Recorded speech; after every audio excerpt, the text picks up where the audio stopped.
Hello friend, how are you? So it is day 26 of our April activities calendar. Yes, I am so excited because that means we just have 2 more days in April. We've made it all the way through, which also means our stay-at-home quilt will also be all the way through. So today, let's first do the daily challenge because I have some thoughts about this one. I think I actually need to put this one on the calendar every so often because I think it's kind of fun. So today's challenge is called True Confessions. So I first heard somebody do this, which were knitting people. The grocery girls. Do you ever watch the grocery girls? If you knit, they have very long sit and chat, sometimes 2 hours.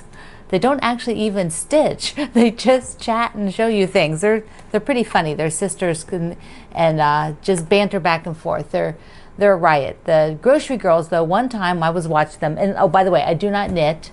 I wish I did so I could buy knitting things from them. I should buy yarn through them. But I was watching them one time and they wanted to do true confessions. And so they had the two of them going back and forth about knitting things. And one of them just, confessed that she doesn't usually wash her sweaters that she wears over and over and over again. She never really washes them. She just kind of airs them out. They were just cracking me up. They're quite funny. The grocery girls, I'll link you to them.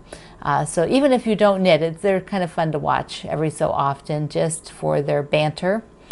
So I thought about that. I thought true confessions for quilters. So I want you to share, and I'm going to share some of mine.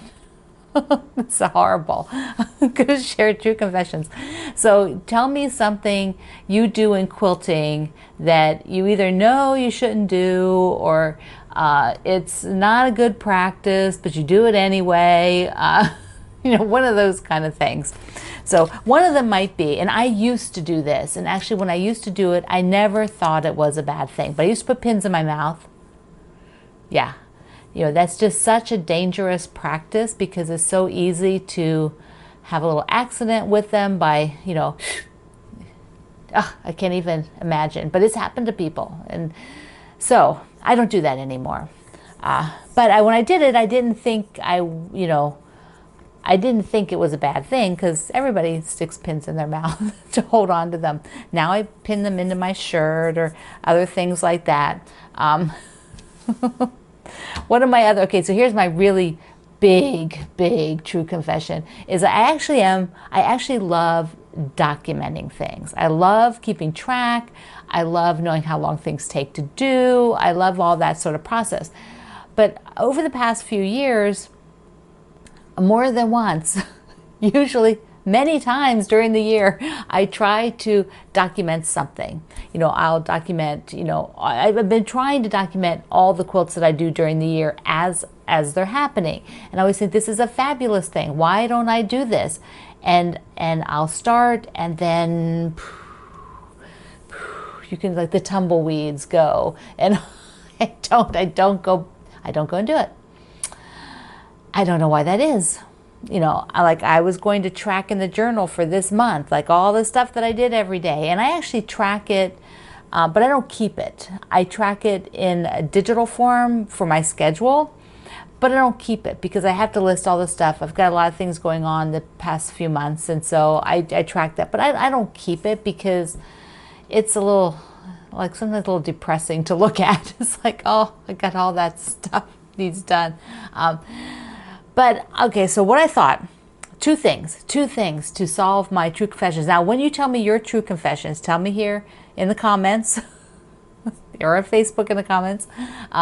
When you tell me yours, tell me if you plan to change your habit or your thing that you do or you don't do, or whether you're just not going to change at all, that you're okay with that. Whatever it is, like you're not washing your sweaters, you're okay with that. You never wash your quilts. I'm sure a lot of us don't wash our quilts as often as they probably should be. Another true confession. So what I started thinking was, I want to document better. I mean, I know how to document. I'm a huge advocate for it. and I just cannot seem to get it working for myself. So I decided, I made myself a note so I wouldn't forget what I'm deciding. I'm going to go write it down so I remember. But I'm going to do two things. One, I'm thinking of taking this, I'm thinking of doing this or where's our calendar? Our May calendar. There's two ways I can do it. A lot of you are writing daily on the calendar we download. And I think that's super fabulous because there's not a lot of space there, so it's not overwhelming, and you can just jot a few notes like sewed half square triangles or made a binding. You know, you can just add kind of what you did, and your pages just look fabulous. So I could do it there, or I could take it by project. And this, the quilting journal, it's a really nice little booklet. It has space, like you can like list your projects. You know, I listed them in the other journal. That one's out of print, so I don't think they're printing that one again. But they've got a list for block of the months up here, and then every page I was trying to look how many. I think there's 50. Yeah, there's 50 pages, and on the page, what I was thinking, so here's what the page looks like. You know, they've got here, like this was to track your project, but I thought, what if instead of supplies, I track what I did? Like I could just put like, okay, here's the project, you know, like the Hope Quilt. So I started the Hope Quilt, and which is the one we're going to do on Sunday with Gudrun, and I'm going to be on her videos once. She's had a few guests, and I'm one of the guests on her videos. So, and it's to support charities. So I could just write the stuff about the Hope Quilt, and then I could write when what I did and start it and finish it. So I could do a page. There's 50 projects. I could document 50 of my projects. I probably have 50 projects to document. There's probably not that many in progress right now, but this would be an interesting thing to do. And I thought, well, I could start this and track it by project. So I would know when that project's, you know, a little bit about what I did with the project, and then when I finish it. So that's what I'm thinking of doing, that, and then I might also just jot some notes on the May calendar. I've kept my other two calendars just because there are a few notes on them, but I didn't really jot a lot of notes. So I'm thinking I really like that idea. But my other big thing that I'm going to make a big note for myself is that, you know, I do a word of the year, and this year I'm really living within, you know, with being very deliberate. That's you know, kind of where I am with things. But I thought for next year I should make my word document. That is what I should do, because I really am. It's living with intention is what I'm doing this year. And it's been really working well. Not all years do I feel connected to that word, but this year it's pretty good. So I thought, well, maybe next year it'd be document, because I actually started a web page where I would put for each year all the projects finished. And last year I think I documented them until maybe May or June, and then, you know, I didn't go back in. And you know, this is that's my true confessions. That's my true confessions. As much as I want to do it, it's not been happening. But I still want to do it. Yes. So I told you on Sunday, if you saw on Facebook, and I actually put it on my stories at Instagram, that I am trying to get Elvira sewn up. That's Elvira on the wall. That's Gudrun's sew along that we did in April, right at the very, very beginning of April. And I am going to be sewing along with her on the new one, which is the Hope Quilt, on Sunday. So I need that one, the top, done. And it's almost done. So it's up there. It's in all strips, the ones that have the half blocks.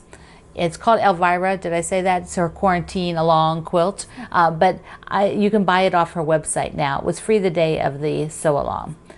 That one was. So I am going to get those couple of half sections finished, and then sew the top. So the top will be done by Sunday. Before Sunday. Yes, yes, yes.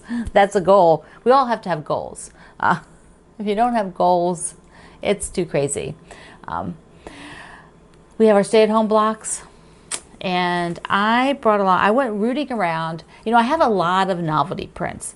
And it's very interesting. I would really like to go through, I think, and pull out maybe a 6-inch square of every novelty print. Just, you know, going through like to sort my stuff. And I have some bins of things that need to be incorporated by color into my other project bins because they're not really that useful anymore together because they're older fabrics. And so I always think, oh, they're my old cotton and steel fabrics, and now the company changed its name and changed companies to Ruby Society.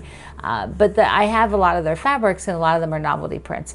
But so I was rooting around in some other novelty prints, and this happens to be one by my friends, some of my friends from Moda, Barb and Alma. They did this quite a few years ago, and it looked like cross stitch. So here it has the saying, live the life you love the life you live. And I thought that would be perfect for my stay-at-home block when we have to feel grateful every day if we can, because it's a, you know, it's a rough time. And I just thought that saying would be perfect for the quilt. Plus it's got all the cross stitch. I do need to, somebody remind me, I do need to go find my one cross stitch that my great grandmother did.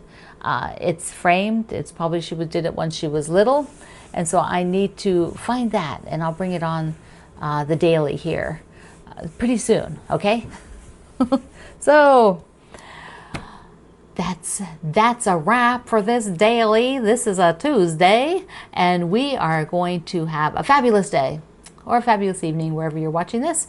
And I thank you very much for being here, for using my links for all your shopping. You can start at my shopping page. I got the link down below. So I love you. Mwah. I will see you online.